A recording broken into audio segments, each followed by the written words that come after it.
आकाशवाणी भोपाल से प्रस्तुत हैं प्रादेशिक समाचार।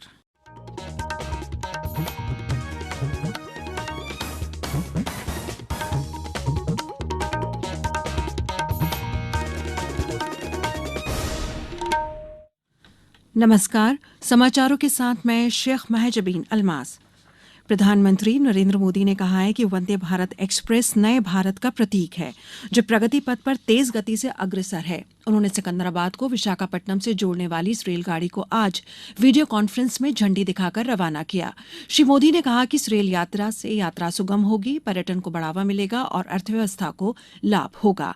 उन्होंने कहा कि वंदे भारत एक्सप्रेस तेलंगाना और आंध्र प्रदेश के विविधतापूर्ण संस्कृति वाले इलाकों को जोड़ेगी।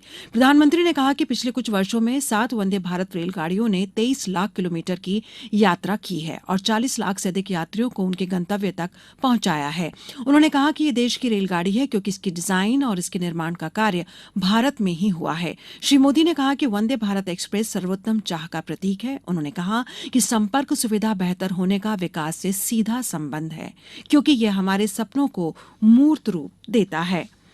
G20 के अंतर्गत थिंक 20 की 2 दिवसीय बैठक कल से भोपाल के Kushabhau Thackeray international convention centre में होगी। इसकी तैयारियां लगभग पूरी कर ली गई हैं। बैठक में पर्यावरण सम्मत जीवन शैली, नैतिक मूल्य तथा सुमंगलमय युक्त वैश्विक सुशासन विषय पर देश और विदेश से आए मंत्री और विषय विशेषज्ञों द्वारा विचार मंथन किया जाएगा। कल पहले दिन मुख्यमंत्री शिवराज सिंह चौहान उद्घाटन समारोह में शामिल होंगे।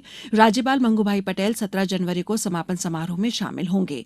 G20 की 2 दिवसीय बैठक के पहले दिन उद्घाटन सेशन के मुख्य वक्ता एडीबीआई टोक्यो जापान के डीन और सीईओ श्री तेत्सुशी सोनाबे होंगे। विशेष वक्ता इंडोनेशिया के राजनीतिक कार्य, विधि, सुरक्षा एवं नेशनल डेवलपमेंट प्लानिंग मंत्रालय के उप मंत्री श्री सलामेट सोएदोरसोनो, भारत सरकार के G20 के मुख्य समन्वयक श्री हर्षवर्धन श्रृंगला एवं भारत सरकार के नीति आयोग के उपाध्यक्ष श्री सुमन बैरी होंगे।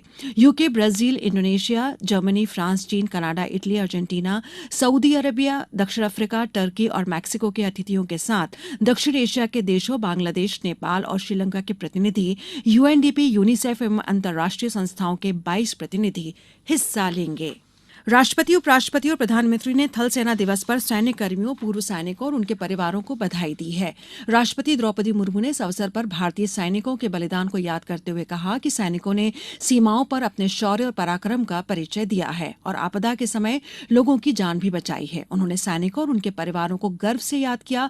प्रधानमंत्री नरेंद्र मोदी ने अपने संदेश में कहा कि हर भारतवासी को सेना और देश के जवानों पर गर्व है और रहेगा। श्री मोदी ने कहा कि सैनिकों ने सदैव देश को सुरक्षित रखा है और संकट काल में सेवा के लिए उन्होंने व्यापक प्रशंसा अर्जित की है। प्रदेश में बर्फीली हवाओं ने ठंड बढ़ा दी है। राजधानी भोपाल, इंदौर और ग्वालियर समेत प्रदेश के दूसरे शहरों में पारे में गिरावट आने से ठिठुरन बढ़ गई है। मौसम विभाग के मुताबिक आज रात के तापमान में और गिरावट होने की संभावना है। ग्वालियर, चंबल, बुंदेलखंड, मगेलखंड और महाकौशल में कहीं कहीं कोहरा छाने और इन इलाकों में रात का पारा तेजी से लुढ़कने की संभावना भी जताई गई है। वहीं विभाग ने अगले 48 घंटों के दौरान भोपाल, इंदौर में रात का पारा 4 डिग्री तक गिर सकता है। मौसम वैज्ञानिकों ने बताया कि उत्तर भारत में 3 दिन पहले पहुंचा वेस्टर्न डिस्टर्बेंस वहां से गुजर चुका है। इस कारण पहाड़ों पर बर्फबारी होने से ठंड बढ़ गई है। हॉकी विश्व कप में आज शाम पूल डी में भारत का मुकाबला इंग्लैंड से होगा। भुवनेश्वर में कल पूल बी में जर्मनी ने जापान को 3-0 से पराजित किया। पूल बी में ही मौजूदा चैंपियन बेल्जियम ने एक तरफा मुकाबले में दक्षिण कोरिया को 5-0 से पराजित किया। इससे पहले राउरकेला में पूल सी में नीदरलैंड्स ने मलेशिया को 4-0 से और न्यूजीलैंड ने चिली को 3-1 से पराजित किया। और अब कुछ समाचार संक्षेप में। केंद्र सरकार का खादी और ग्रामोद्योग आयोग आज ग्रामोद्योग विकास योजना के तहत महू में जागरूकता शिविर का आयोजन कर रहा है। शिविर के माध्यम से उनके आर्थिक विकास की योजना पर भी चर्चा की जाएगी। सागर के डॉक्टर हरि सिंह और गौर विश्वविद्यालय में अनुसूचित जाति वर्ग के छात्र छात्राओं के लिए 100 सीटर के 2 छात्रावास बनाए जाएंगे और कटनी जिले में विद्यालयों में स्वच्छता के प्रति जागरूकता और विशेष मध्याह्न भोजन के लिए विशेष अभियान चलाया जा रहा है। इस बुलेटिन में बस इतना ही। नमस्कार।